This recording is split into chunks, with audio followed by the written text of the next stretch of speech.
मैं इस seize fire को जो ये हुआ है भारत और पाकिस्तान के बीच में, इसको कई दृष्टिकोण से देखता हूँ।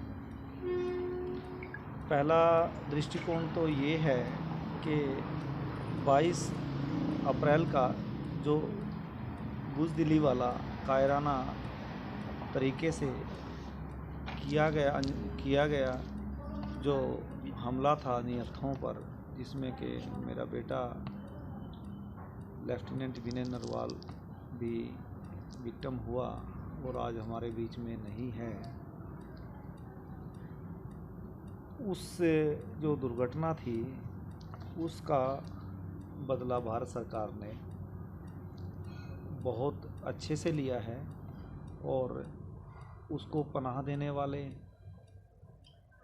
आतंकवाद की विचारधारा को पनपाने वाले, उसको बढ़ाने वाले, पालन पोषण करने वाले, आतंकी पैदा करने वाले और आतंकियों को इस से पहले जो भारत सरकार ने और सेना के तीनों अंगों ने और उसके जवानों ने जो कि जिस कार्य कुशलता के साथ काम किया और उस घटना का बदला लिया, वो काबिल तारीफ़ है।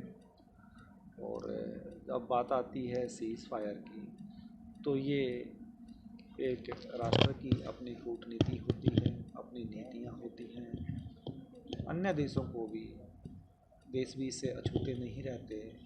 तो राष्ट्र अध्यक्ष ने और हमारे देश के यशस्वी प्रधानमंत्री ने जो निर्णय लिया है वो उसको मैं स्वीकार करता हूँ और हम उससे सहमत हैं। अगर कोई दोबारा कार्रवाई करता है, इस तरीके की हमला करता है, तो भारत को जवाब देना चाहिए? देना नहीं चाहिए। मैं कहता हूँ यदि वो सीज फायर का उल्लंघन करता है तो उसको पाकिस्तान की तरफ से यदि सीज फायर का उल्लंघन होता है तो उसको ख़त्म कर देना चाहिए। एटलीस्ट बलूचिस्तान बन जाना चाहिए, एटलीस्ट पीओके पे हमारा कब्जा होना चाहिए, एटलीस्ट इस तीनिया जो बाल्टिस्तान का हम सुनते हैं वो सब चीज़ें, क्योंकि वहाँ के लोग भी इन लोगों से बहुत त्रस्त हैं। और ये यदि दोबारा करने की इसने हिम्मत की तो इसका अंजाम भी ऐसा ही होगा, क्योंकि पूरी दुनिया के सभी राष्ट्र आतंकवाद के मुद्दे पर एकजुट हैं और सभी चाहते हैं कि इस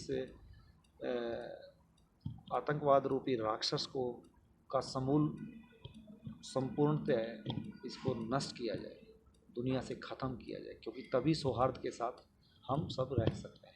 भारतीय सेना को कोई मैसेज या? हाँ, भारतीय सेना को मैं तीनों अंगों को बधाई देता हूँ और उनके मनोबल के लिए उनको शाबाशी देता हूँ, क्योंकि उनके जो जिस तरह से हमारे यशस्वी प्रधानमंत्री मोदी जी ने उनको ओपन हैंड दिया, तब वो एक सफलता के साथ और पूरे मनोबल के साथ इसको इस तरह की घटना का बदला लेने के लिए जो कार्रवाई की गई उसको अंजाम दे पाए, ये काबिल तारीफ़ है। और भविष्य में यदि कोई आतंकवादी गतिविधि करने की सोचेगा भी ना, तो उसका फन ऐसे ही कुचला जाएगा, उसको करने नहीं देंगे।